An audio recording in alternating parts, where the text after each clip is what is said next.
ભારતે T20 world cup પોતાના નામે કર્યો છે। અમદાવાદ ખાતે યોજાયેલી ફાઇનલ મેચમાં ન્યૂઝીલેન્ડને 96 રને ભારતે હરાવ્યું છે। ત્યારે મોડાસામાં મોટા પડદા પર મેચ રમાયેલી લોકોને જોવા મળી। ત્યારે શહેરના 4 રસ્તા ખાતે લોકો મોટી સંખ્યામાં એકત્રિત થયા અને જે પ્રકારે વિશ્વકપ ભારતે પોતાના નામે કર્યો છે તેની ઉજવણી કરવામાં આવી। ક્રિકેટ રસિકોએ ડીજેના તાલે ઝૂમી ઉઠ્યા। સાથે જ વાત કરવામાં આવે તો ભારતે ફાઇનલ મેચમાં ન્યૂઝીલેન્ડને 256 રનનો ટાર્ગેટ આપ્યો હતો। તેની સામે જે ન્યૂઝીલેન્ડ છે તે 159 રનમાં ઓલ આઉટ થઈ જતા ભારતે સતત બીજી વાર વિશ્વકપ પોતાના નામે કર્યો છે।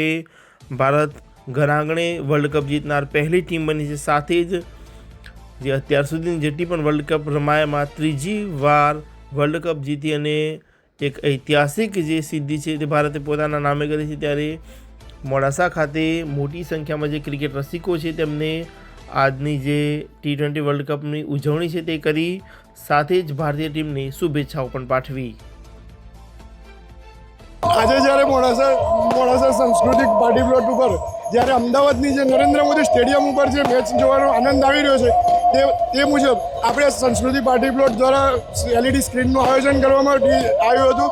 તેની સાથે ડીજે અને ફટાકડા સાથે મજા કરી અને મજા કરતાં સાહેબ મોડાસાની પબ્લિકે એટલો બધો આનંદ લીધો કે દરેક ચોક્કાએ દરેક છક્કાએ નાચી ઝૂમી ઉઠ્યા અને ફટાકડાનો આનંદ લીધા। તેમ પછી ભાજપનો વિજય થતાં આપ જોઈ શકો છો કે પબ્લિકમાં કેવી ખુશીની લહેર છે। ભારતનો વિજય 2 વર્ષ પછી કન્ટિન્યુ જીતી રહ્યું છે। તે મુજબ અમે પણ ખુશ આનંદની લાગણી અનુભવીએ છીએ અને સંસ્કૃતિ પાર્ટી પ્લોટ થકી મોડાસાની જનતાને ખૂબ ખૂબ અભિનંદન જીતવા બદલ।